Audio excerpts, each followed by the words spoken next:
dalam kultur jaringan. Jadi di sini ada ibu-ibu ya yang lagi ngamati bagaimana perkembangan dari kultur jaringan yang sudah dia kembangkan sebelumnya. Oke. Nah, sebelum kita masuk kepada tahap-tahap pengerjaan yang dilakukan dalam kultur jaringan itu sendiri, maka teman-teman perlu tahu terlebih dahulu dan perlu memahami apa istilah yang dipakai dalam kultur jaringan. Karena harapannya ketika teman-teman sudah paham apa maksud dari istilah-istilah yang dipakai, teman-teman nanti bisa dengan mudah memahami apa yang dijabarkan atau yang dijelaskan ketika kita mempelajari kultur jaringan. Nah, yang pertama itu adalah explant. Explant itu apa? Explant itu adalah bagian dari tanaman yang dikultur pada proses mikropropagasi atau kultur jaringan. Jadi istilah lain dari kultur jaringan itu adalah mikropropagasi. Nah, di mana explant itu bentuknya seperti ini. Jadi bagian tanaman yang akan dikultur kemudian ditempatkan pada suatu medium atau bagian tanaman explant yang sudah saya jelaskan sebelumnya ya di pertemuan sebelum UTS. Itu explant itu mirip seperti bagian dari cucur bebek yang ditanam di media atau yang ditanam di tanah. Nah, itulah contoh explant. Kemudian yang kedua itu adalah istilahnya kalus. Kalus itu apa? Kalus itu adalah jaringan yang aktif membelah dan tidak mengalami diferensiasi. Jadi ketika kita sudah menempatkan explant di kalus, di media agar, itu bisa berubah menjadi kalus atau bisa berubah menjadi plantlet, tergantung dari jenis nutrisi yang kita berikan kepada kultur tadi. Nah, dia bisa menjadi kalus. Jadi kalus itu jaringan yang aktif membelah, tapi dia belum mengalami diferensiasi. Maksudnya mengalami diferensiasi itu bagaimana? Dia belum menjadi akar, dia belum menjadi daun, dia belum menjadi batang. Dia cuma hanya kumpulan sel yang menumpuk gitu. Nah, kemudian beda lagi terakhir. Yang terakhir itu ada plantlet. Plantlet itu apa? Jadi ini tanaman utuh yang sudah berhasil kita kita kembangkan dengan menggunakan teknik kultur jaringan. Jadi dia sudah ada bagian tunasnya, sudah ada bagian akarnya, jadi sudah ada shoot-nya, sudah ada root-nya, begitu. Nah, kemudian ada lagi istilah di sini yang dimaksud adalah aseptik. Aseptik itu adalah kondisi di mana suatu pekerjaan itu bebas dari kontaminasi mikroba. Nah, kalau kita gunakan kultur jaringan berarti proses menumbuhkan jaringan tanaman yang mana jaringan tanaman tersebut bebas dari kontaminasi mikroorganisme. Nah, kalau desinfeksi apa? Desinfeksi itu sama dengan proses untuk menghilangkan kontaminan. Jadi proses pembersihan atau penghilangan kontaminan, baik itu kontaminan dari kimia ataupun kontaminan dari mikroorganisme yang ada pada permukaan dari explant kita. Explant yang mungkin tumbuh di sekitar lingkungan kultur jaringan. Yang mana nanti kalau misalnya tidak kita disinfeksi, maka dapat menyebabkan terjadinya kematian dari explant. Kemudian yang ketiga itu apa? Yang ketiga itu adalah in vitro. In vitro itu apa? In vitro itu adalah kultur organ atau pada medium pertumbuhan itu atau medium pertumbuhan yang mengandung nutrisi. Jadi kita proses pembuatan atau pengerjaan sesuatu atau proses pengerjaan kultur jaringan yang dibuat dalam kondisi kita memberikan nutrisi, kita membuatnya di dalam suatu wadah seperti kaca atau gelas gitu ya, yang mana kondisinya itu kita kontrol. Jadi bisa kita kontrol dalam sisi kelembapannya, kemudian cahayanya, kemudian dari nutrisinya, itu yang sudah kita pelajari pada pertemuan sebelumnya. Nah, kemudian ada ex vitro. Ex vitro itu adalah menumbuhkan di luar wadah kaca. Jadi kalau misalnya proses kultur jaringan kita itu berhasil dan sudah tumbuh bagian-bagian tanaman itu gitu ya, kita bisa memindahkannya keluar media. Kita sudah bisa menanamnya di tanah gitu maksudnya. Nah, di lingkungannya yang juga ada yang terkendali, ada yang tidak dikendalikan, tergantung dari sifat atau tergantung dari kemampuan tumbuhan yang sudah kita kembangkan. Kemudian ada apa istilahnya lagi? Kemudian ada proliferasi. Proliferasi itu berasal dari kata berasal maksudnya itu dari perbanyakan. Nah, di sini perbanyakan yang dimaksud proliferasi dalam kultur jaringan itu apa? Proliferasi yang mana proliferasi itu terjadi perbanyakan sel, tunas atau embrio pada kultur jaringan atau yang disebut juga dengan mikropropagasi. Kemudian kalau diferensiasi itu maksudnya gimana? Diferensiasi itu adalah pertumbuhan yang mana pertumbuhan itu sudah berubah menjadi sel atau jaringan yang memiliki fungsi tertentu atau spesifik. Jadi dia sudah memiliki fungsi masing-masing dari jaringan yang tumbuh pada kultur jaringan kita. Nah, sedangkan kalau dediferensiasi berarti sel-sel yang sudah dewasa atau jaringan yang sudah mature itu dia bisa kembali menjadi bentuk mudanya dan dapat membelah atau berdiferensiasi menjadi organ baru. Kemudian apalagi ada istilahnya yang namanya subkultur. Subkultur itu adalah proses memisahkan kultur jaringan yang sudah tumbuh banyak. Jadi dia sudah tumbuh ya, tunas-tunas mikro atau kalus-kalusnya itu menjadi bagian yang lebih kecil, kemudian kita pindahkan dia ke medium yang baru. Harapannya ketika kita memindahkannya ke medium yang baru, kita bisa mendapatkan lebih banyak lagi tunas-tunas baru. Nah, kemudian aklimatisasi apa? Aklimatisasi itu adalah proses adaptasi. Jadi kita perlu menyesuaikan dulu kira-kira kalus atau explant yang ingin kita kembangkan ini dia bisa survive di kondisi yang bagaimana, kelembapan yang bagaimana, kontrol cahayanya yang bagaimana, nutrisi yang seperti apa. Nah, proses yang itu, proses trial and error-nya itu yang disebut dengan yang namanya aklimatisasi.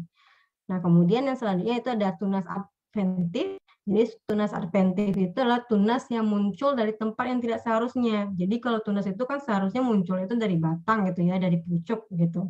Nah, tapi ini enggak. Tunasnya itu muncul dari akar, dari daun, tiba-tiba dari seperti cocor bebek itu kan itu tidak lazim ya, atau disebut juga tunas adventif. Nah, itu kemudian tunas yang seperti itu disebut dengan tunas adventif. Kemudian yang selanjutnya ada tunas aksilar. Yang mana tunas aksilar ini adalah tunas yang tumbuh ke samping atau tunas yang berasal dari calon tunas yang terdapat pada batang. Jadi tunas itu berada pada tempat yang seharusnya. Nah, kemudian kalau kriopreservasi, jadi ini berasal dari kata cryo itu dingin, sedangkan preservasi itu adalah proses proses penyimpanan atau proses regenerasi gitu ya maksudnya ya. Jadi kita bisa menyimpan. Bagaimana kita menyimpan suatu hal itu dengan menggunakan teknik yang dingin. Nah, di sini kita menggunakan cryopreservasi itu pada penyimpanan biji atau bagian vegetatif dari tanaman pada suhu yang sangat rendah. Nah, biasanya itu disimpan pada nitrogen cair di suhu minus 196 derajat Celcius. Nah, kemudian ada istilah yang lagi, organogenesis.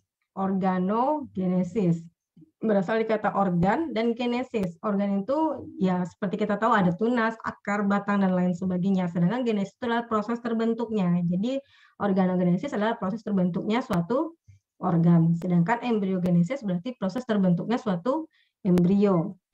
Nah, kalau habituasi itu adalah suatu fenomena setelah beberapa kali subkultur atau sel itu dapat tumbuh tanpa penambahan hormon pertumbuhan. Jadi dia sudah bisa berkembang tanpa membutuhkan nutrisi yang kita berikan di dalam media kultur jaringan kita. Jadi dia sudah mandiri. Nah, sedangkan kalau protoplas itu maksudnya adalah sel tanaman yang sudah dihilangkan dinding selnya.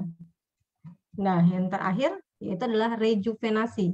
Rejuvenasi itu adalah proses pengembalian dari sifat sel dewasa menjadi juvenil atau anak-anak atau remaja. Jadi dia kalau dia sudah mature, kita bisa membuatnya menjadi muda lagi. Itu prosesnya disebut dengan nama rejuvenasi. Nah, jadi itu adalah istilah-istilah yang perlu teman-teman ketahui ketika teman-teman mempelajari pembahasan mengenai kultur jaringan.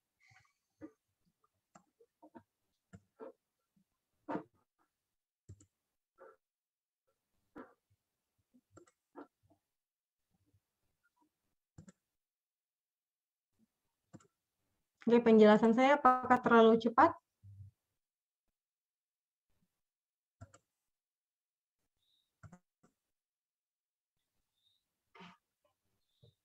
Tidak, Bu. Kecepatan, Bu. Oke. Oke, baiklah akan saya sesuaikan ya. Nah, saya lanjutkan ya. Ada yang mau bertanya dulu nggak mengenai istilah-istilah ini?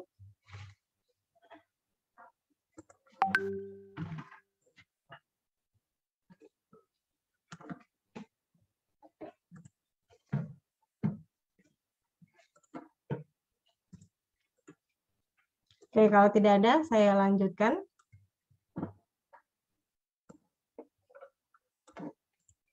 Nah, ini adalah langkah-langkah atau teknik yang kita gunakan dalam kultur jaringan.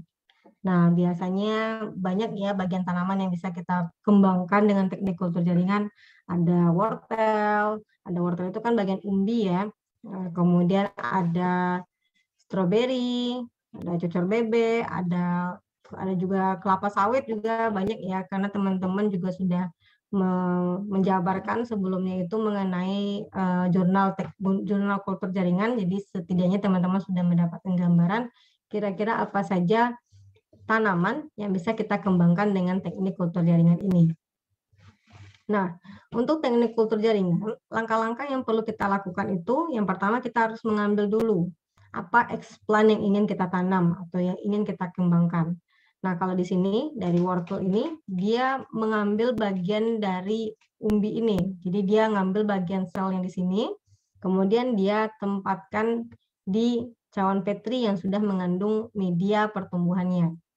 Nah, ketika sudah dimasukkan sel-sel atau jaringan yang ada di sini, kemudian dia akan berkembang. Jadi dia kan sudah, padahal ini merupakan sel dewasa ya, atau jaringan dewasa begitu.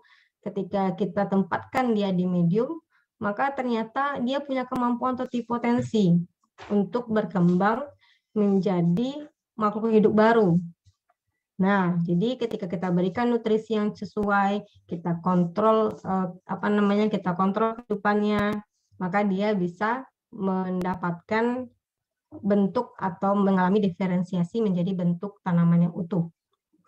Nah, kemudian ketika kita masukkan ke cawan petri, nanti dia akan menjadi kalus. Kalus itu dia sudah sudah berdiferensiasi ya.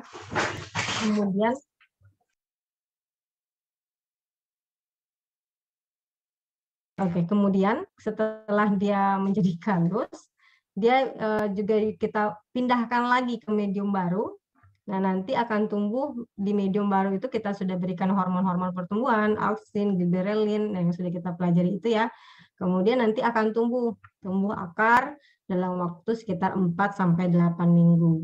Nah, nanti kalau dia sudah mampu, kita rasa cukup ya pertumbuhannya, kita pindahkan dia ke medium tanah. Nah, nanti di sini kita bisa mendapatkan tumbuhan yang yang kita inginkan. Nah, biasanya kan teknik kultur jaringan itu bukan kita ingin mendapatkan tumbuhan yang memiliki kondisi unggul begitu ya. Jadi kalau misalnya seperti ini, ya itu merepotkan sebenarnya kalau misalnya kita hanya ingin kultur jaringan tapi kita nggak mendapatkan perbedaan dari tumbuhan induknya atau dari jaringan yang kita kembangkan tadi. Nah, kemudian kalau di sini yang tadi saya nggak open pointer ya. Oke.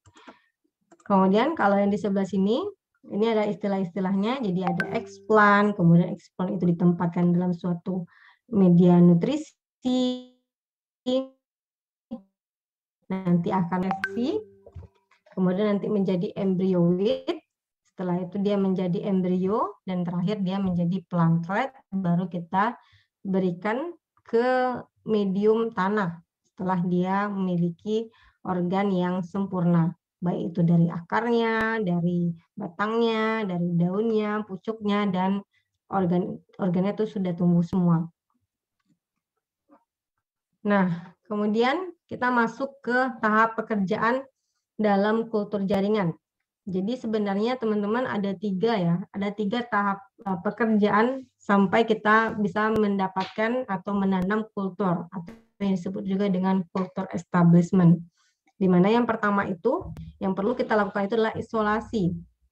Isolasi bahan tanam atau explant itu dari tanaman induk. Nah, seperti yang teman-teman lihat tadi di PPT sebelumnya, atau di slide sebelumnya itu, kita pakai atau kita ambil bagian dari wortel, dari umbi wortel itu. Kemudian kita umbi wortel itu yang tadi, yang wortel itu disebut juga dengan tanaman induk. Nah, nanti kita isolasi, kita pilih dulu kira-kira apa yang mau kita ambil, dari daunnya kah, dari batangnya kah, dari akarnya kah, dari buahnya kah. Dan kemudian kita bisa juga diambil dari dari yang umbinya seperti tadi wortel itu ya contohnya. Nah, kemudian yang kedua kita perlu lakukan yang namanya sterilisasi eksplan. Jadi sterilisasi eksplan itu kita membuat kondisi di sekitar kultur jaringan kita itu menjadi bebas kontaminasi. Kontaminasi khususnya kontaminasi mikroorganisme. Karena kalau ada kontaminasi mikroorganisme, maka otomatis eksplan yang kita tanam tadi itu bisa mati gitu ya. Jadi tidak berhasil, tidak sukses pekerjaan kita. Nah, kemudian yang ketiga itu adalah penanaman eksplan pada media steril. Jadi media yang kita tanam eksplan itu harus steril terlebih dahulu. Kemudian nanti kita bisa melakukan penanaman kultur atau kultur establishment. Nah, proses yang ketiga ini itu dibagi lagi menjadi 4 ya. Jadi ada perbanyakan propagul, ada pengakaran, ada aklimatisasi, dan yang terakhir adalah pemindahan tanaman ke lapang. Ke lapang itu maksudnya ke tanah gitu ya. Jadi nanti teman-teman akan baca lagi atau akan mempelajari apa istilah dari propagul, apa maksud dari pengakaran, dan lain sebagainya.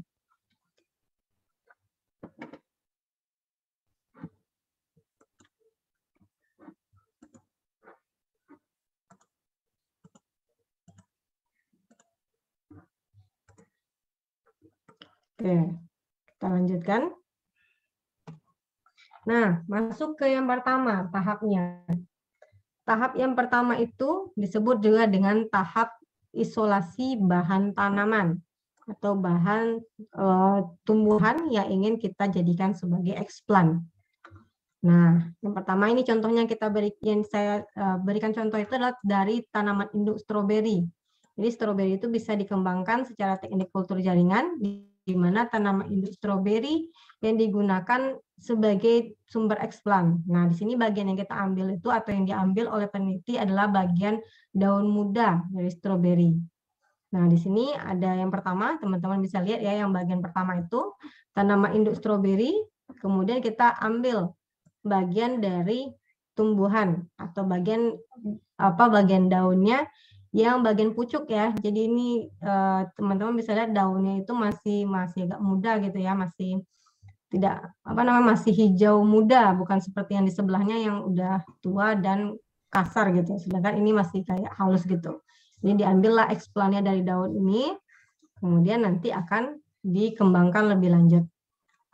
Nah, yang kedua itu adalah sterilisasi eksplan. Jadi kita perlu mensterilisasi terlebih dahulu eksplan yang telah kita ambil. Nah, sterilisasi eksplan itu apa saja prosedurnya? Jadi, yang pertama itu bahan tanaman yang dipilih, misalnya daun tanaman stroberi tadi, dan diambil dari tanaman induknya, terlebih dahulu itu dipotong. Potong-potong ya menjadi ukuran yang kecil. Caranya dengan cara menghilangkan bagian-bagian yang tidak diperlukan. Jadi biasanya di bagian pucuk atau ujung atau di bagian tengahnya. Jadi teman-teman bisa pilih maunya di bagian mana untuk memilih bagian eksplan yang ingin diambil dari suatu daun. Nah, kemudian nanti dicuci bersih. Jadi dicuci bersih dengan deterjen atau kalau bisa dengan air mengalir ya. Jadi di bawahnya dengan air mengalir, kemudian disikat dengan sikat gigi yang lembut. Jadi deterjen ini bukan deterjen cuci baju ya, jadi spesifik juga deterjen untuk membersihkan eksplan. Kemudian nanti dibersihkan, dialiri dengan air mengalir, dan kemudian bahan tanaman tadi direndam terlebih dahulu dengan yang namanya fungisida. Fungisida ini berfungsi untuk menghilangkan atau mencegah kontaminasi dari jamur. Nah, biasanya kita pakai itu sekitar konsentrasi 2 gram per liternya. Jadi sebentar aja direndamnya dengan fungisida. Jadi hanya direndam dengan fungisida selama 10 menit sambil kita goyang-goyangkan. Nah, tujuan penggoyangannya itu supaya merata bagian tumbuhan itu kena dengan fungisidanya atau bagian eksplannya. Nah, kemudian nanti dibilas dengan air steril 3 kali, kemudian kita masukkan ke laminar airflow. Jadi pengerjaannya juga steril, kita bekerja di laminar airflow atau LAF. Nah, jadi nanti kita pakai sodium hipoklorida atau yang dikenal dengan mereknya Clorox sebanyak 2 kali. Jadi kita sterilisasi pertama, kemudian kita sterilisasi lagi. Selanjutnya baru kita bilas dengan air steril hingga 3 kali. Nah, prosedurnya panjang ya, untuk sterilisasi aja itu bisa sampai berkali-kali kita melakukan untuk sterilisasinya. Nah, pada beberapa kasus atau pada beberapa spesies tanaman yang kita lakukan uji dengan menggunakan kultur jaringan, itu beberapa juga digunakan antibiotik. Jadi ada beberapa yang menggunakan antibiotik untuk mengeliminasi bakteri. Jadi khusus untuk tumbuhan-tumbuhan tertentu yang dipersyaratkan atau ditemukan oleh peneliti itu butuh antibiotik. Jadi nggak semua pekerjaan kultur jaringan harus memakai antibiotik ya, karena kita perlu aware dengan antibiotik resisten atau resistensi antibiotik. Jadi tidak semuanya memakai antibiotik. Jadi biasanya penggunaannya itu digunakan antibiotik cefotaxim dengan konsentrasi sekitar 300 ppm.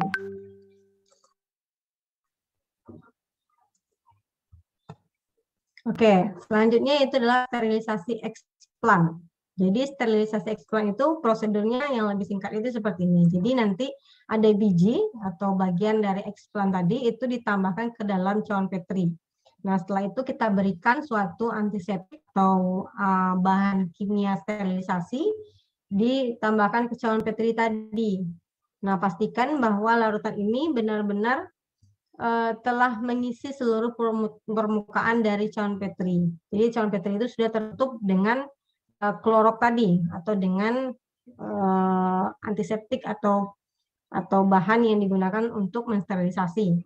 Kemudian selanjutnya kita lakukan pengadukan. Jadi kita goyang-goyangan gitu ya, kita aduk-aduk sambil ditutup ya bagian atas dari cawan petrinya. Kita aduk-aduk sekitar selama 15 menit. Tujuannya ya tadi supaya bagian-bagian atau kontaminan-kontaminan yang mungkin ada di media kita atau di eksplan kita itu mereka bisa mati tanpa membunuh eksplan yang kita tanamkan.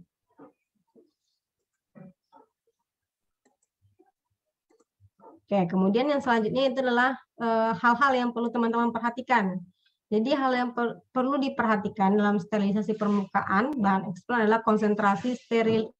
Sterilan itu maksudnya adalah bahan yang digunakan untuk mensterilisasi dan berapa lama perendamannya. Jadi waktu pemaparan dengan jenis sterilan itu mempengaruhi apakah pekerjaan kita dalam kultur jaringan itu bisa berhasil. Nah, biasanya angka atau konsentrasi serta lamanya waktu perendaman itu diperoleh dari penelitian. Jadi, sifatnya sama seperti tadi yang saya sebutkan, aklimatisasi atau trial and error. Karena sangat spesifik biasanya untuk masing-masing tanaman, serta spesifik juga terhadap jenis atau umur dari eksplannya. Kemudian, kalau konsentrasinya itu terlalu tinggi, maka dapat menyebabkan terjadinya kematian pada sisa tanaman. Sedangkan kalau konsentrasinya rendah, maka dia tidak efektif, sehingga dia tidak akan mampu membunuh mikroorganisme yang ada pada permukaan eksplan. Kemudian, jika tanaman induk sumber eksplan merupakan hasil kultur, nah ini beda lagi nih. Kalau misalnya indukannya tadi, seperti yang kita lihat tadi kan kita mengerjakan wortel dari kultur jaringan ya, kemudian dia tumbuh tumbuhan baru. Kemudian kita ingin kultur lagi nih, bagian dari yang sudah kita kultur sebelumnya, kita ingin kultur lagi. Maka itu tidak perlu proses sterilisasi. Jadi teman-teman nggak perlu sterilisasi kalau sebelumnya sudah memakai eksplan dari tumbuhan induknya yang pernah dikultur. Nah, contohnya apa? Biasanya anggrek yang biasanya sering dikultur, maka kalau kita ingin memperbanyak anggrek lagi, maka dari anggrek yang sebelumnya dikultur, maka itu tidak perlu dilakukan sterilisasi bahan. Oke.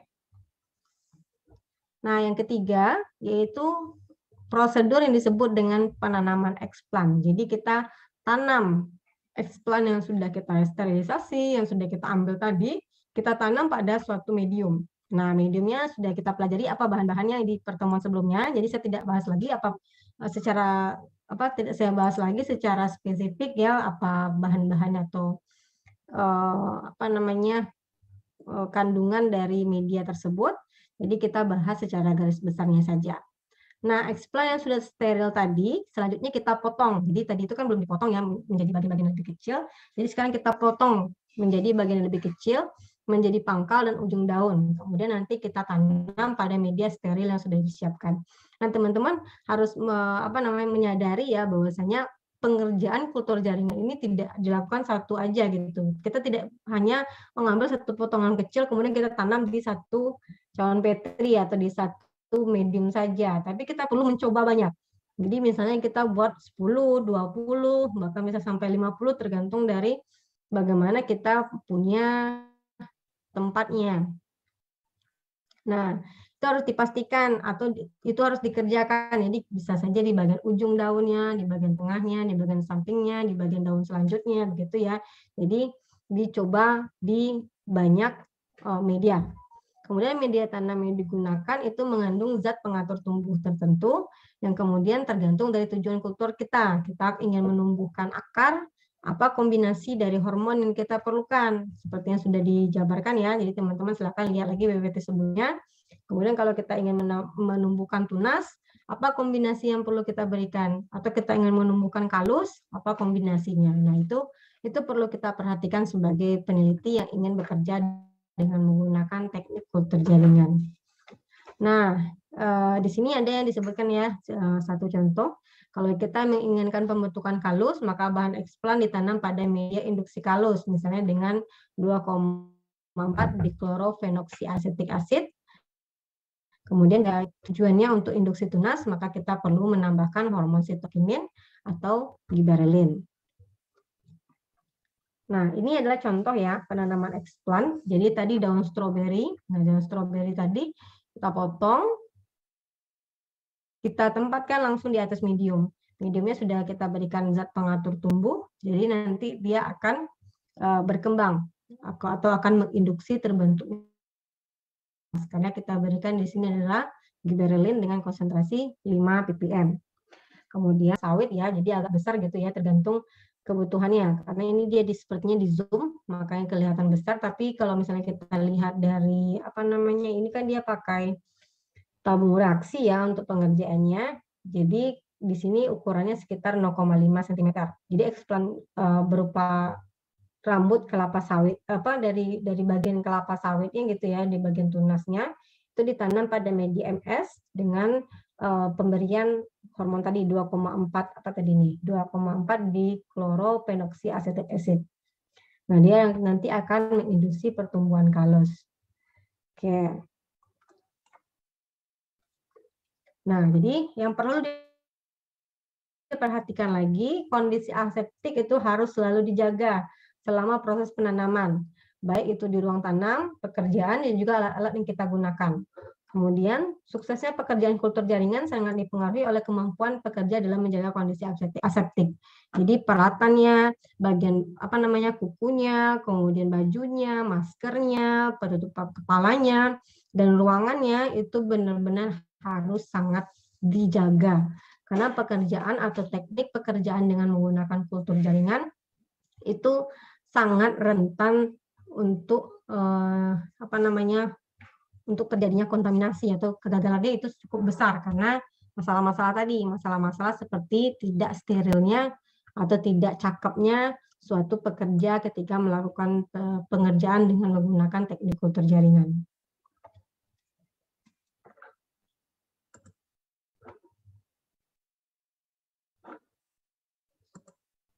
Oke, kita lanjutkan. Nah, yang keempat yaitu adalah perbanyakan proliferasi atau propagul. Nah, teman-teman di sini apakah sudah ada yang tahu di sini nih istilah propagul apa maksudnya? Kalau ada saya kasih nilai.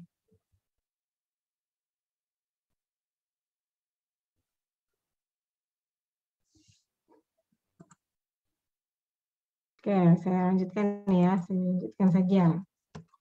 Jadi persis yang terbentuk dari jaringan eksplan yang tanam. Jadi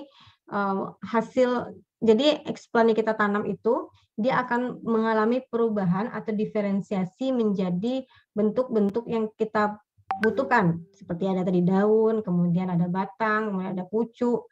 Nah, bentukan baru itulah yang disebut dengan propagol. Jadi propagol itu dapat berupa tadi kalus, tunas, atau juga embrio somatik.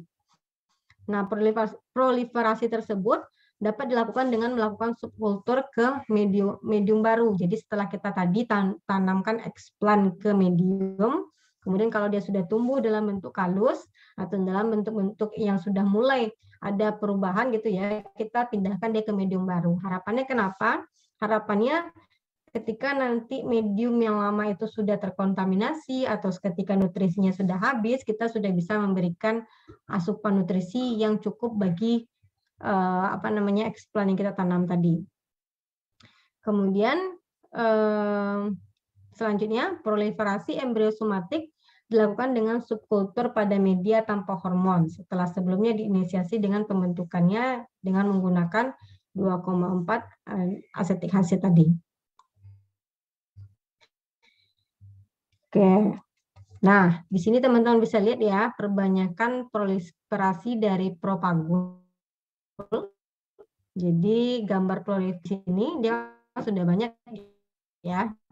Sudah menumpuk begitu. Jadi kita pindahkan dia ke medium baru. Kalau sudah sempit berarti kan kita perlu medium atau tempat yang lebih besar. Jadi kita pindah. Nah, tampak kalus yang terbentuk dari eksplan umbut kelapa sawit ini di subkultur di media inklusi kalus hingga diperoleh lebih banyak kalus-kalus lainnya. Nah, di sini nanti kita pindahkan lagi kalau dia sudah besar, kita pindahkan lagi ke medium yang lebih besar atau kita pindahkan ke tempat yang lebih banyak sehingga dia punya ruang untuk bisa berkembang menjadi suatu organisme yang baru.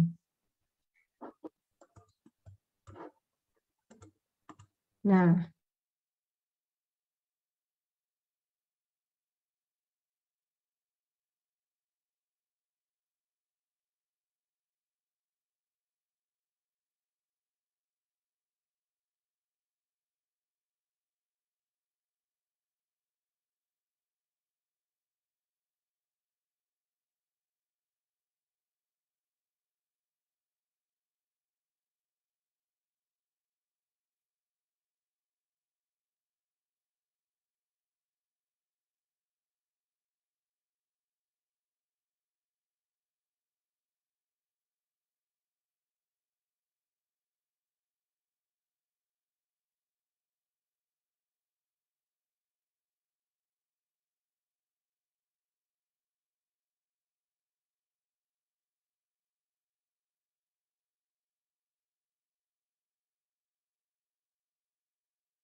yaitu adalah pengakaran.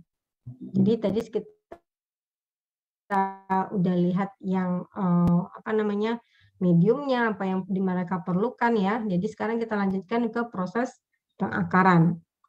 Jadi tahap pengakaran itu adalah tahap di mana tunas-tunas yang sudah tumbuh tadi kita pindahkan ke media induksi akar.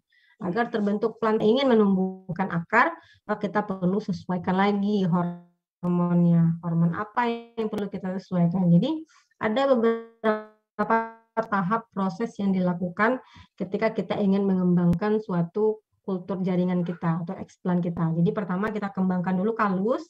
Jadi kalus itu sudah banyak, setelah itu kita pindahkan ke medium baru yang mengandung hormon khusus untuk pertumbuhan tunas, kemudian kita pindahkan lagi ke medium baru lagi khusus untuk pertumbuhan akar.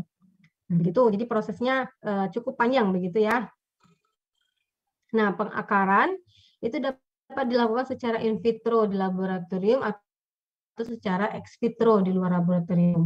Jadi induksi akar secara in vitro dilakukan tetap di laboratorium dalam kondisi yang aseptik. Nah, ini adalah contoh pengakaran ya. Jadi teman-teman bisa lihat ini induksi akar secara in vitro pada kultur kelapa sawit tadi. Jadi dia sudah besar ya, sudah tumbuh tunas-tunasnya. Maka kita sekarang yang perlu itu adalah menumbuhkan akar. Nah, kalau untuk menumbuhkan akar berarti kita perlu menambahkan zat penumbuh yang berasal dari golongan auksin. Nanti akan tumbuh akar-akar baru di sini. Nah, sedangkan induksi akar secara ex vitro itu dilakukan dengan jalan melakukan transplanting tunas-tunas mini ke media semi steril di luar laboratorium. Jadi kita mulai memaparkan sampel atau kultur kita tadi ke tanah, yang mana tanah itu juga semi steril gitu ya. Jadi ada yang sebagian sudah disterilkan, tidak terlalu steril seperti yang kita gunakan media agar tadi. Nah, kemudian harapannya mereka itu bisa mengeluarkan tunas-tunas baru seperti yang dilakukan di teknik in vitro. Nah, sebenarnya untuk ex vitro ini lebih murah dibandingkan in vitro, tapi probabilitas untuk terjadinya akar itu masih sangat rawan gitu ya. Karena kita belum tahu kira-kira apakah mereka sudah kuat itu untuk bisa hidup mandiri tanpa perlu asupan nutrisi dari pekerjaan kita gitu. Nah, pangkal-pangkal tunas ini biasanya dicelupkan dahulu ke larutan yang mengandung oksin, kemudian kita tanam ke media semi steril yang sudah disiapkan. Pengakaran ex vitro ini kini banyak dilakukan dan dianggap lebih efisien karena menghindarkan pekerjaan dari pekerjaan in vitro yang rumit dan hati-hati. Tapi kekurangannya yaitu tadi, kita harus pastikan bahwasanya kultur kita tadi sudah bisa untuk mandiri gitu ya, tanpa perlu nutrisi yang banyak lagi seperti kita melakukan in vitro, teknik in vitro. Dan pemindahan tanaman ke lapang atau ke tanah. Jadi aklimatisasi itu aklimatisasi dalam kultur in vitro adalah suatu proses adaptasi dari tanaman hasil atau disebut juga dengan plantlet terhadap lingkungan baru. Bahasanya bahasa baru sebelum ditanam di lapangan. Kondisi lingkungan baru tersebut meliputi apa saja, ada suhu, ada cahaya, ada juga kelembapan, yang mana mereka itu perlu beradaptasi. Maka kita tidak langsung serta-merta memaparkannya langsung ke tempat yang berbeda situasinya dari yang mereka sebelumnya. Nah, tahap aklimatisasi ini merupakan tahap yang penting dalam kultur jaringan. Nah, kematian plantlet setelah aklimatisasi itu sering terjadi, sehingga tahap ini perlu dilakukan secara hati-hati. Jadi kita perlu sedikit demi sedikit memaparkan kultur jaringan kita yang sudah kita buat tadi ke lingkungan barunya. Jadi sedikit demi sedikit, misalnya suhunya dinaikkan sedikit atau diturunkan sedikit, nah disesuaikan dengan bagaimana lingkungan yang ada di luar kondisi in vitro-nya tadi. Nah, contohnya nih, misalnya untuk aklimatisasi suhu, jika kondisi suhu kultur itu 20 derajat Celcius, sementara kondisi lapangan itu atau kondisi yang ada di luar 35, maka suhu pada saat aklimatisasi ditingkatkan secara gradual, jadi ditingkatkan sedikit demi sedikit. Misalnya aklimatisasi tahap 1 diberikan 25 derajat Celcius selama 2 bulan. Gitu. Kemudian nanti yang tahap kedua kita berikan suhunya 1 bulan dengan suhu 32 derajat Celcius. Baru kita nanti bisa pindahkan dia ke kondisi lapangan. Jadi nggak langsung nih kita 20 derajat langsung kita pindahkan ke 35 derajat, nanti dia kaget gitu ya, jadi nggak bisa beradaptasi di lingkungan yang baru. Nah, kemudian ini sama dengan contoh ketika kita menggunakan dexamethasone gitu ya, gitu kita perlu menurunkan dosisnya sedikit demi sedikit. Nah, itu sama juga situasinya dengan tumbuhan. Kemudian yang selanjutnya adalah aklimatisasi cahaya. Jadi cahaya juga dapat ditingkatkan secara gradual sampai akhirnya mencapai cahaya yang penuh yang ada di kondisi lapangan atau kondisi ketika dia akan ditanam di tanah. Nah, perlakuan suhu dan cahaya saat aklimatisasi ini bisa dilakukan dengan pembelian atap paranet. Nah, teman-teman mungkin ada yang sudah tahu atap paranet itu seperti apa. Jadi kalau misalnya belum tahu, atap paranet itu yang seperti ini, ada pori-porinya. Nah, untuk bisa melakukan aklimatisasi cahaya, berarti kita perlu merenggangkan pori-pori yang ada pada atap paranet ini dari waktu ke waktu, sehingga mereka sudah mulai bisa beradaptasi dengan cahaya matahari di lingkungan. Nah, untuk perlakuan cahaya ini juga bisa kita berikan penambahan lampu, gitu ya. Nah, kemudian ada contoh aklimatisasi kelembapan. Jadi kelembapan juga dilakukan secara gradual atau secara bertahap. Hal ini dilakukan dengan cara menyemprotkan air dengan metode mist gitu ya, seperti partikel-partikel gitu, blower, sehingga nanti keluar butiran-butiran air yang dapat yang menyerupai kabut pada tumbuhan-tumbuhan eksplan kita tadi ya, atau kultur kita. Nah, perlahan-lahan kita atur nanti tekanan jumlah blower kabut yang keluarnya dan bisa dikurangi sehingga kelembapan itu bisa berkurang sampai akhirnya tanaman nanti bisa dipindahkan ke lapangan. Jadi sedikit demi sedikit kita kurangi kelembapan yang sudah didapatkan oleh tumbuhan itu ketika dia berada di laboratorium. Nah, kelembapan pada lingkungan mikro tanaman kultur itu berkisar sekitar 80-90%, sedangkan kelembapan di lingkungan yang panas terik itu sekitar 50-70%. Jadi tergantung daerahnya. Nah, kita perlu memastikan bahwasanya kultur kita itu sudah bisa beradaptasi dengan kelembapan lingkungan yang rendah atau yang kecil.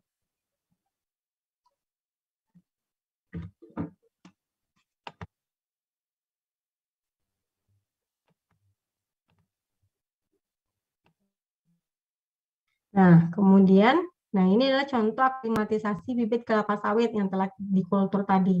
Nah, tadi kan cuma sedikit ya. Nah, ternyata setelah beberapa lama, gitu ya, setelah dilakukan beberapa waktu, akhirnya ternyata muncul seperti tumbuhan baru. Ada akarnya, ada daunnya, gitu ya, yang sudah berhasil kita lakukan kultur jaringan. Nah, yang pertama ini adalah planta kelapa sawit yang siap diaklimatisasi. Yang B itu adalah aklimatisasi tahap 1. Jadi ini cahayanya lebih gelap ya dibandingkan yang kedua, yang sebelah ini aklimatisasi tahap 2. Nah, di sini teman-teman bisa lihat bahwasanya paranet yang dibuat itu lebih rapat, sedangkan yang di sebelahnya itu sudah lebih renggang. Nah, ini sudah mulai dipaparkan ke tanah, sedangkan ini masih di atas rak-rak begitu ya.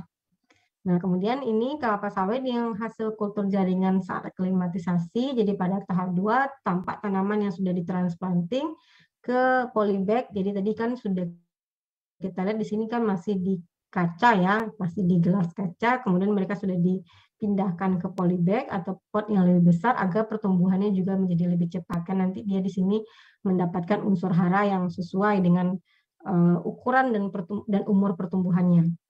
Sedangkan kalau yang kedua itu juga kita sudah mulai pindahkan ke lapangan sehingga mereka sudah mulai bisa beradaptasi dengan situasi yang ada di lingkungan dia tumbuh nantinya.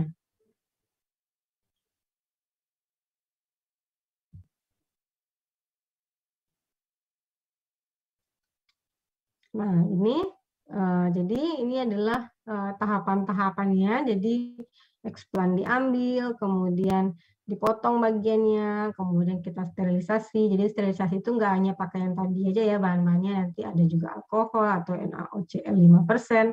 Jadi bisa beragam tergantung dari jenis eksplan yang ingin kita tambahkan atau yang ingin kita kembangbiakkan. Kemudian nanti kita masuk ke tahap inisiasi, kita coba kita coba dengan lingkungan baru, kita subkultur dia setiap 12 sampai 24 jam selama 5 hari, kemudian nanti akan tumbuh induksi tunas, kemudian subkultur tadi kita pindahkan lagi ke medium baru, kemudian nanti dia akan tumbuh lebih banyak, tumbuh akar, dan nanti akan lebih panjang lagi tunasnya, atau disebut juga dengan nama tahap elongasi tunas. Nah, yang terakhir nanti akan terjadi proses yang namanya aklimatisasi, di mana kita harus mempersiapkan kultur kita untuk bisa beradaptasi di lingkungan ketika dia akan dilepaskan ke luar laboratorium. Nah, nanti dia sudah siap, kalau dia sudah bisa diaklimatisasi, sudah berhasil, nanti dia akan menjadi tanaman induk lainnya. Nah, kalau tanaman induk ini kan berasal dari kultur jaringan ya, maka kalau kita ingin kultur lagi dari sini, maka tidak perlu adanya sterilisasi lagi. Itu yang harus diingat ya teman-teman semuanya. Jadi kalau kita ambil dari tanaman induk, berarti dia tidak perlu sterilisasi lagi. Oke, kira-kira ada yang mau bertanya sampai sini? Oke, boleh. Ini siapa nih? Oke, boleh Salsabila Wita. Baik Bu, izin bertanya Bu, saya Salsabila Wita dengan NIM 120 dari kelas kelasnya? B, Bu. Kelas apa? Kelas B. Kelas B. Oke, tapi tulisannya Oh, kelas A itu bukan kelas ya? Oke. Saya izin bertanya, Bu, untuk yang apa sih media yang waktu pengakaran itu kan mau dipindahin ke apa sih media yang semi steril ya, Bu? Itu yang semi steril itu yang kayak gimana, Ibu? Terus itu kalau buat untuk kan tadi kan kalau kelapa sawit itu kan berarti nanti akan besar gitu ya, Bu ya, hasil kulturnya itu karena dia tanamannya tanaman yang maksudnya tanaman yang bisa jadi pohon besar gitu. Nah, itu berarti dipindahin lagi ke tanah yang lapang gitu ya, Bu ya, kalau udah jadi kultur. Oke, makasih pertanyaannya Sasa Delarita. Jadi untuk pertanyaan yang pertama mengenai yang media semi apa tadi? Semi apa tadi pertanyaannya tadi? Semi steril, Bu. Yang semi steril itu berarti kita itu sama dengan melakukan pekerjaan ketika dia ada di rumah kaca. Yang awalnya kita pakai tadi di apa namanya? Yang kita pakai di laboratorium itu kan medianya media agar ya. Nah, kalau kita sudah mulai memindahkannya ke media semi steril tadi, itu berarti kita sudah memindahkannya di polybag yang mana lingkungannya itu masih secara gradual atau secara bertahap kita atur kondisinya sudah sesuai dengan lingkungan dia yang asli. Begitu. Jadi masih dalam kondisi kita atur sehingga semi sterilnya itu maksudnya itu dia masih kita berikan bahan-bahan sterilitas tadi tapi tidak sebanyak yang sebelumnya. Oke. Kemudian yang kedua, kalau tadi kan ditanya pertanyaannya tadi tentang itu ya, kalau misalnya sudah besar kan kelapa sawit itu pohon gitu ya, pohon yang besar gitu ya, kira-kira bagaimana nanti setelahnya. Ya udah kalau dia sudah tumbuh besar seperti yang dilihat di gambar sebelumnya, yang kedua, yang ketiga itu yang sudah jarang bentuk atapnya gitu ya, pori-porinya. Nah, itu sama saja ketika seorang pembeli atau petani sawit itu ingin membeli ke distributornya atau yang penjual bibit gitu. Jadi sudah bisa langsung dipakai dan nanti bisa dipindahkan ke tanah yang lebih luas nanti. Jadi nggak dipindahkan lagi karena dia sudah dalam bentuk single. Dia sudah dalam bentuk satu satuan yang utuh gitu. Iya, Bu, paham, Bu. Baik, Bu. Terima kasih, Bu. Oke, sama-sama. Oke, silakan Lisa Agustina. Baik, Bu. Sebelumnya perkenalkan nama saya Lisa Agustina 085 dari kelas B. Izin bertanya, Bu. Kan pada tahap sterilisasi itu ada beberapa jenis spesies yang menggunakan antibiotik. Nah, itu bagaimana cara kita membedakan oh tanaman ini kita harus menggunakan antibiotik atau tidaknya, Bu? Apakah harus trial and error juga atau bagaimana? Terima kasih. Oke. Baiklah Lisa, jadi pertanyaannya itu, ya tadi jawabannya sudah benar ya, jawabannya itu benar trial and error, dan juga kita harus melihat ke literatur, karena semua pekerjaan dari kultur jaringan itu belum belum terstandarisasi semuanya, jadi ada beberapa tumbuhan yang tidak pernah dilakukan atau belum pernah diteliti, berarti ya kalau misalnya Lisa belum menemukan nih referensinya mau menanam apa misalnya stroberi tadi misalnya atau stroberi tadi sudah ada ya penelitiannya atau yang lain misalnya gitu ya belum ada, tapi kita ingin tahu nih kira-kira bisa nggak dengan cara itu ya berarti harus trial and error atau mencobanya, dan kadang juga ya penelitian yang sudah dipublikasi di jurnal itu kadang-kadang bisa tidak sama hasilnya dengan yang dia lakukan dengan yang kita lakukan. Karena situasinya beda, lingkungannya beda. Misalnya nih, dia lakukan di Eropa, berarti kan situasinya suhunya beda, kemudian kelembapannya beda, cahaya mataharinya beda. Nah, kita di sini berada di daerah tropis, jadi kita perlu adjustment lagi, walaupun adjustment kita itu sudah punya patokan. Oh, ternyata kalau di sana mereka pakainya sekitar suhu ini, berarti kita bisa adjustment di sekitar suhu yang berdekatan dengan suhu rentang yang dia pakai, begitu. Baik, Bu. Terima kasih. Boleh tanya satu lagi, Bu? Boleh. Kan ketika sudah dilakukan aklimatisasi itu kan sudah diadaptasikan ke lingkungan luar gitu ya, Bu. Jadi dia bisa saja terkena hama. Nah, untuk penanganannya itu kita bisa menggunakan pestisida biasa atau ada pestisida khusus yang khusus untuk kultur jaringan, Bu. Terima kasih. Oke, ini saya nggak tahu teorinya ya, tapi kalau menurut saya itu kita sudah bisa memakai pestisida yang biasa karena dia sudah bukan merupakan media yang dikultur pakai media agar lagi. Jadi yang kita pakai sterilisasi atau yang kita kontrol tadi itu kan berarti dia masih butuh supply yang banyak begitu ya karena dia belum mandiri. Sedangkan kalau dia sudah berada di polybag atau yang sudah ditanam di luar ya berarti dia sudah seperti tumbuhan pada umumnya. Jadi dia ya sudah seperti tumbuhan yang dijual untuk misalnya mau dijadikan sebagai bibit, mau dijadikan sebagai yang lain-lain itu sudah sama gitu. Baik, Bu. Terima kasih atas jawabannya. Oke. Oke, boleh Adinda? Sebelumnya terima kasih Ibu. Izin untuk diri, nama saya Adinda Ahfi dengan NIM 070 dari kelas B. Nah, tadi kan di awal Ibu bilang kalau misalnya kita mau melakukan kultur jaringan dari tumbuhan yang sudah dikultur sebelumnya, kita nggak perlu melakukan sterilisasi ulang. Nah, itu alasannya kenapa, Bu?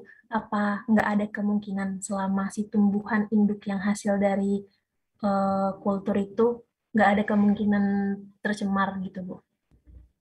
Itu pertanyaannya, Bu. Terima kasih. Oke, sama-sama. Oke, benar ya Adinda. Jadi kenapa rekomendasinya itu tidak perlu sterilisasi lagi? Karena pertama, dulu sebelum dia dikultur, dia sudah pernah dipaparkan ini pada bahan yang sterilisasi. Otomatis ada beberapa perubahan atau adaptasi dari tumbuhan itu sendiri, dari tumbuhan induk yang tadi.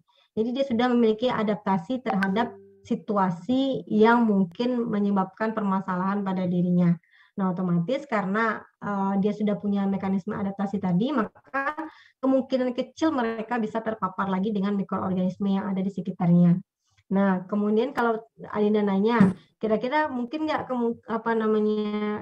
terpapar lagi atau terkontaminasi lagi nantinya? Ya, ada saja kemungkinannya untuk terjadi demikian. Karena kan tergantung lagi paparannya itu sebanyak apa mikroorganismenya di sana. Kalau mikroorganismenya dalam jumlah yang tidak bisa ditoleransi, yang lebih ekstrim dibandingkan induknya sebelumnya, ya mereka terpapar juga gitu. Jadi kalau misalnya kayak gitu ya terpaksa kita pakai sterilisasi lagi. Baik, Ibu, terima kasih. Oke, boleh Hanifah? Boleh Hanifah?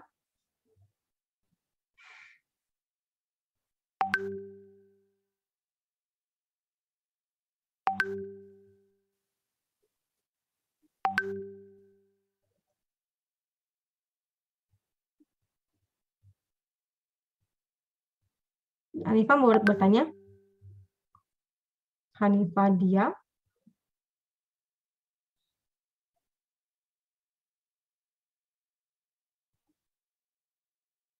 Oh, oke, silakan.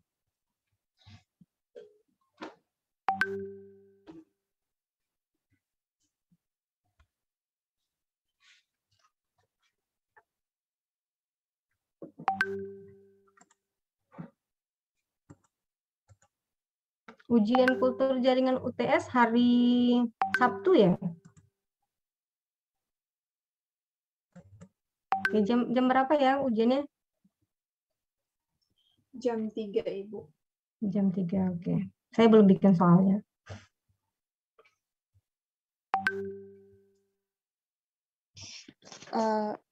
Apakah suara saya sudah terdengar, Bu? Oke, sudah. Baik, Bu. Sebelumnya izin memperkenalkan diri. Nama saya Hanifah Diolhak, NIM 1202600061 dari kelas B.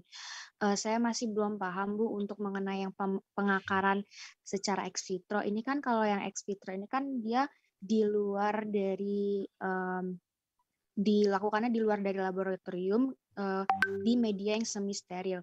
Otomatis kan ada kemungkinan untuk dia itu terkontaminasi oleh mikroorganisme gitu kan, Bu.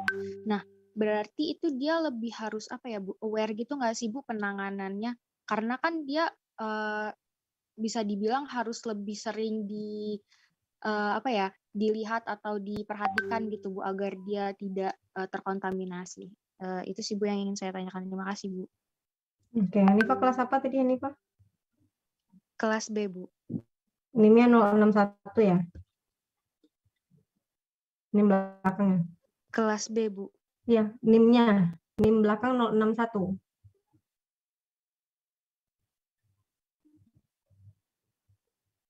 Kalau nggak salah tadi 61. Oke. Ya, betul sekali Hanifah. Jadi kalau misalnya kita menggunakan Iya, Bu.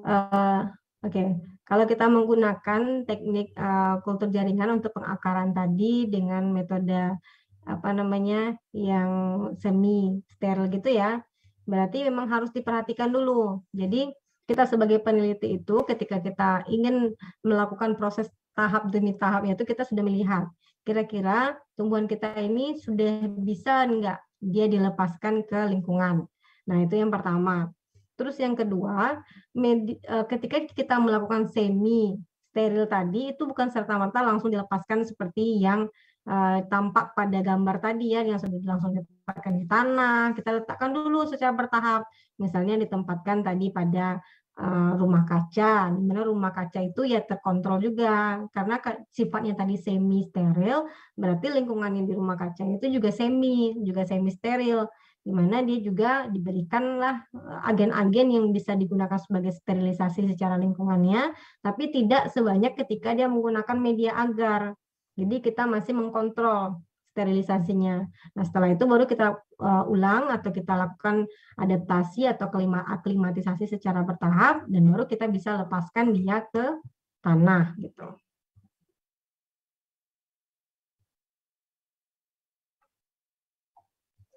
Baik Bu, jadi itu dia tidak serta-merta langsung dilakukan pengakaran secara ex vitro gitu ya Bu. Jadi harus dilakukan penelitian terlebih dahulu mengenai apakah dia mampu untuk dilakukan pengakaran ex vitro atau tidaknya gitu ya Bu. Iya, nah maksudnya itu kalau misalnya mungkin teman-teman berpikirnya itu kita cuma menggunakan satu kultur saja ya, maksudnya satu jenis eksplan saja mungkin ya yang terpikirkan, tapi teman-teman lihat di gambar yang tadi, itu satu ruangan isinya adalah kultur. Nah, nanti di sana yang dipilih itu nggak langsung semuanya kita ituin. Nah, contohnya ini, kultur ini kan ini banyak ya. Nggak mungkin, jadi nggak semuanya juga kita cobain nanti ketika dia pengakaran dengan semi steril tadi atau misalnya dengan ex vitro tadi ya nggak semuanya kita langsung pindahin gitu. Jadi mungkin bertahap misalnya kita cobain 3, nanti berhasil nggak di 3-nya. Kalau misalnya nggak ya kita gunakan yang di sebelah sini 4, gunain lagi, kita lakukan adaptasi lagi, kita lakukan aklimatisasi lagi. Ini aja ada 3 rak loh, itunya tabung-tabungnya gitu ya, ada 3 rak. Nah, berarti kan kita perlu melakukan adaptasi dari semua ini. Kalau gagal ya berarti ya skip. Kalau misalnya berhasil ya lanjut, berarti yang lain juga bisa dilakukan dengan cara yang sama. Jadi sedikit demi sedikit kita melakukan adaptasinya, begitu Hanifah.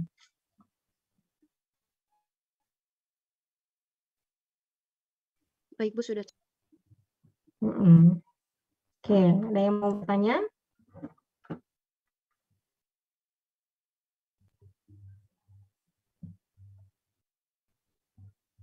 Oke, boleh Eva, silakan Eva. Izin bertanya, Perpasti NIM-nya 048 dari kelas B. Saya mau bertanya Bu, tanaman, jadi kan tadi kan ada step by step buat memindahkan tanaman dari media satu ke media yang lainnya. Nah itu tuh emang setiap tanaman disamakan perlakuannya, jadi harus ada adaptasi dulu, terus baru dipindahkan ke media eksternnya, atau emang ada tanaman yang emang dia tuh kuat, jadi dia nggak melalui fase adaptasi dulu Bu, jadi langsung gitu, atau emang harus step by step seperti itu Bu? Oke, jadi maksud Eva pertanyaannya, saya coba klarifikasi ya, saya takut nanti pertanyaannya beda, maksudnya yang saya tangkap beda. Jadi Eva bertanya, jadi kan dari sebanyak itu kira-kira mereka kemampuan adaptasinya beda-beda kah? Itu kan inti yang pertamanya kan? Iya Bu. Atau gimana? Oke.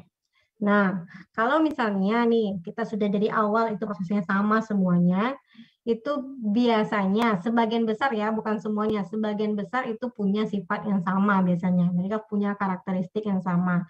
Kecuali mereka ada yang tumbuh lebih kecil atau ada tumbuh yang terlalu besar. Itu kan beda-beda ya, tergantung ya nanti mereka bagian tanaman mana yang punya kemampuan untuk bisa berkembang lebih cepat atau yang berkembang lebih lambat, itu kan beda. Jadi kalau misalnya ada yang sedemikian tadi, yang berkembang lebih besar atau berkembang lebih kecil, itu biasanya sudah disingkirkan terlebih dahulu dari prosesnya. Berarti dia malah masuk kriteria eksklusi.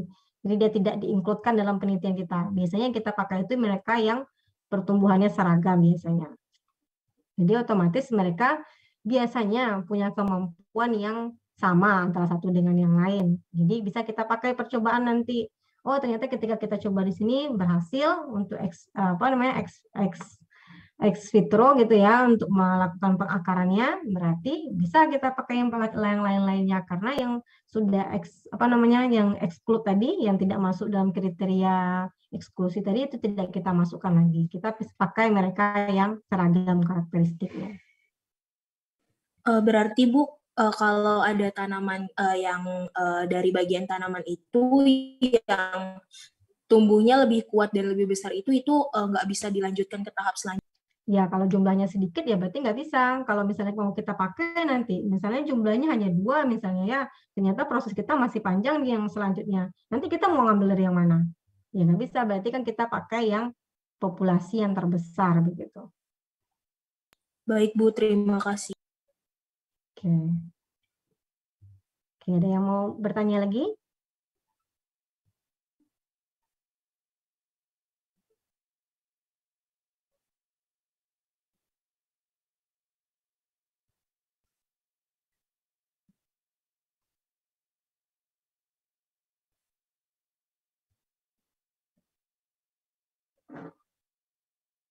Oke, boleh Maya, silakan. Baik Ibu, sebelumnya izin memperkenalkan diri. Perkenalkan, nama saya Maya Sofa Wijayanti, NIM 1202639. Kelas? Kelas A Ibu. Oke.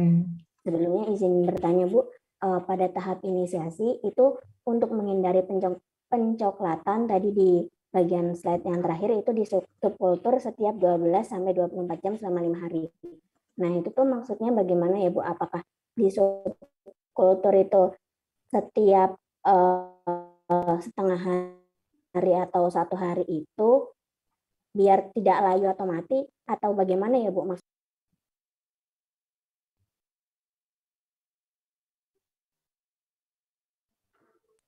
Halo? Ya Ibu. Oke, bagaimana pertanyaan tadi Maya?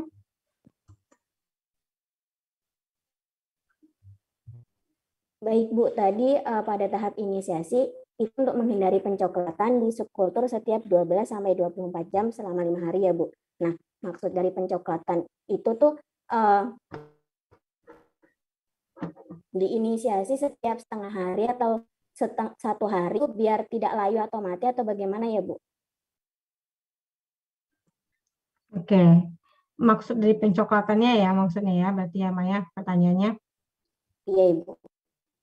Oke, maksud dari pencoklatan tadi ya tumbuhan yang kita kembangkan itu tadi itu bisa menjadi, kalau coklat berarti kan dia itu sudah tidak tumbuh lagi gitu ya, jadi dia sudah mati begitu.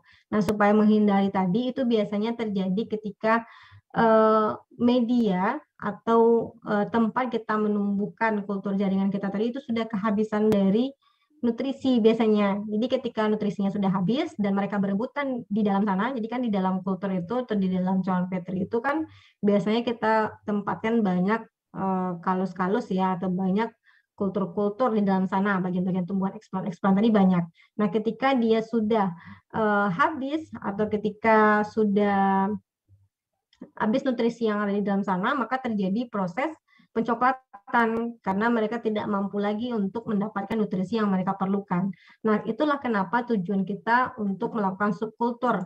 Subkultur itu bagaimana kita pindahkan dia ke tempat media baru sehingga mereka itu bisa mendapatkan cukup nutrisi.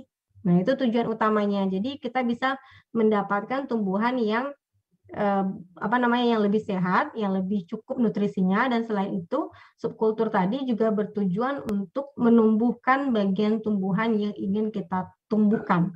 Jadi kita sesuaikan nutrisinya. Misalnya kita tadi pertama itu memberikan auksin misalnya untuk pertumbuhan akar, berarti untuk medium selanjutnya kita bisa berikan hormon yang berfungsi untuk menumbuhkan tunas gitu. Nah, kalau misalnya kita subkultur lagi, bisa kita pindahkan, kita berikan hormon yang sesuai untuk pertumbuhan kedua-duanya misalnya gitu.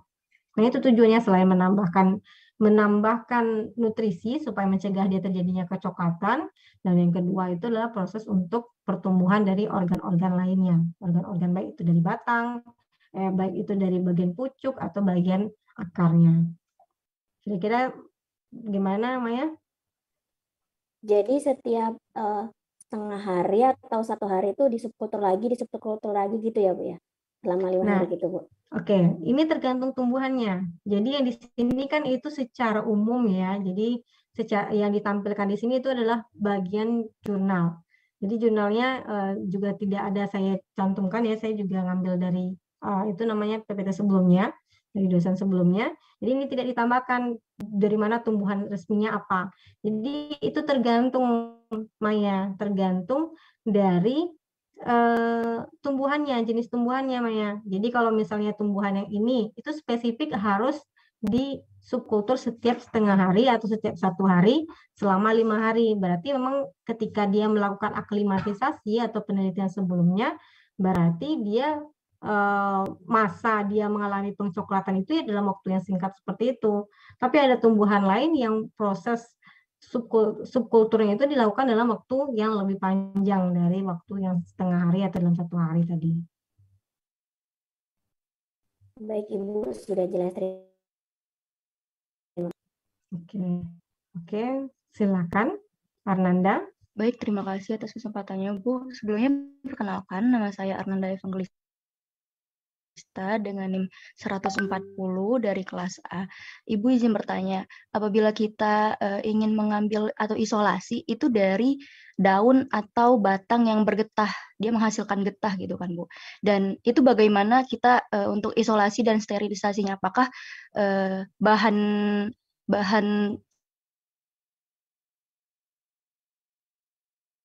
tanaman tersebut itu dikeringkan dahulu, bagaimana mekanisme? Oke, dari batang yang bergetah ya. Kalau daun ada yang bergetah juga, ada rasanya. Ada, Bu. Ada ya? Ada ya, Nanda? Oke. Jadi tadi saya ngajar di kelas AOT ya, ada analisis apa namanya? Analisis jangka tradisional gitu ya. Jadi di sana juga sudah dibahas. Kalau saya ada tuh bergetah itu biasanya untuk penghilangan getahnya itu pertama kita rendam air, kemudian kita rebus dengan air, setelah itu kita rebus dengan etanol biasanya, atau kita tambahkan atau kita rendam ke dalam etanol. Nah biasanya nanti bagian getahnya itu akan hilang. Nah kalau dari teknik kultur jaringan sendiri sebenarnya saya masih belum tahu ya, Nanda, apakah dia memiliki metode yang sama atau metodenya beda lagi. Itu saya belum baca. Mungkin Anda bisa coba-coba cari atau mungkin minggu depan nanti saya bisa kasih tahu kalau misalnya saya tahu jawabannya. Baik, terjawab. Terima kasih, Bu. Oke. Masih ada lagi? Oke, saya senang ya banyak yang bertanya. 1, 2, 3, 4, 5, 6, 7. Ada 7 orang yang bertanya. Dan yang bertanya saya masukkan ke poin penilaian.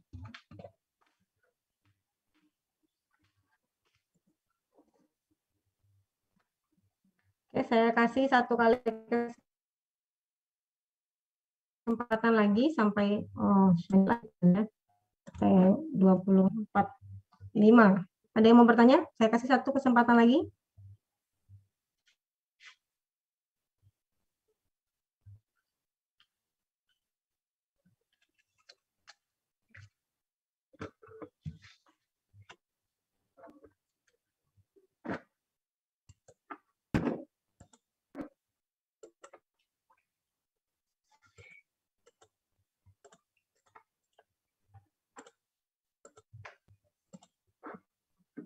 Oke, boleh. Mas Amri Arif yang terakhir. Baik, izin bertanya, Bu. Kan saya lihat ada habituas itu subkultur yang bisa tumbuh tanpa hormon. Ingin saya tanyakan, Putus-putus Mas Amri. tumbuhan Mas Amri putus-putus. Ini saya aja nggak saya aja kan yang dengar putus-putus kan? Putus-putus. Baik Bu, apakah terdengar sekarang Bu? Oh ya, boleh. Ya, silakan. Baik Bu, tadi kan ada istilah habituasi. Itu subkultur yang disatu tanpa hormon. Nah, itu tumbuhan tentu nggak boleh ditumbuhkan tanpa hormon itu Bu.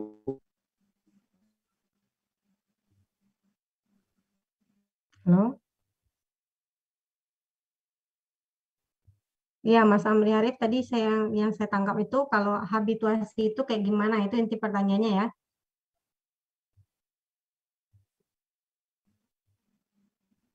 Iya Bu, jenis tanamannya gitu Bu, yang bisa. Jenis tanamannya juga. Oke. Oke, kalau jenis tanaman saya nggak tahu ya, tapi kalau tentang teknik habituasi saya tahu.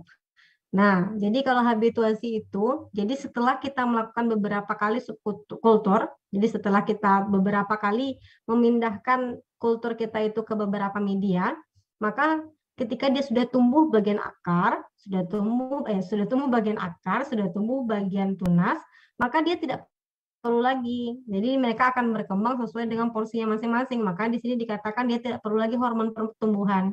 Nah, sebelumnya ketika kita pertemuan minggu lalu atau pertemuan minggu lalu ya 2 minggu yang lalu, 3 minggu yang lalu gitu ya, yang pertemuan dengan saya tentang medium pertumbuhan, itu disebutkan bahwasanya hormon pertumbuhan ini itu berfungsi untuk menginisiasi atau mempercepat pertumbuhan dari tunas atau shoot dan juga pertumbuhan dari root atau akar.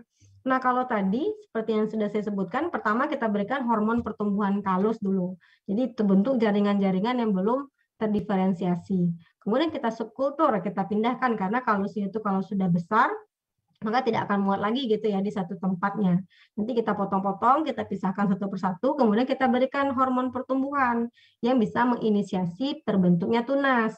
Nah, setelah terbentuk tunas berwarna-warna hijau gitu ya, makanya kita bisa pindahkan lagi, kita bisa pindahkan ke medium yang lain, ke medium baru. Medium baru ini kita berikanlah hormon pertumbuhan untuk akar. Nah, hormon pertumbuhan akar apa biasanya? Oksin misalnya ya. Jadi ketika kita pindahkan, tadi sudah ada tunas, ya tunasnya akan tetap berlanjut tumbuh karena sudah diinisiasi. Nah, nanti setelah itu ketika kita pindahkan ke cawan petri baru yang memiliki hormon pertumbuhan untuk akar, maka nanti akan tumbuh akar. Nah, ketika dia sudah tumbuh tunas dan tumbuh akar, maka kita pindahkan ke medium biasa. Medium biasa itu tidak perlu lagi hormon pertumbuhan karena nanti dia akan tumbuh sendiri dari ketercukupan nutrisi yang primer tadi, yang primer bagi mereka. Jadi mereka tidak perlu lagi adanya hormon di sana karena sudah ada inisiasi tunas dan juga sudah ada inisiasi akar, begitu. Nah, itulah istilahnya yang dinamakan dengan istilah habituasi. Gitu Mas Amri Arif. Baik Bu, terima kasih jawabannya. Oke, baiklah semuanya. 1, 2, 3, 4, 5, 6, 7, 8. Jadi ada 8 orang yang bertanya pada malam hari ini. Terima kasih atas antusiasme semuanya. Mungkin kalau misalnya ada pertanyaan lagi, nanti kita lanjutkan di pertemuan minggu depan gitu ya.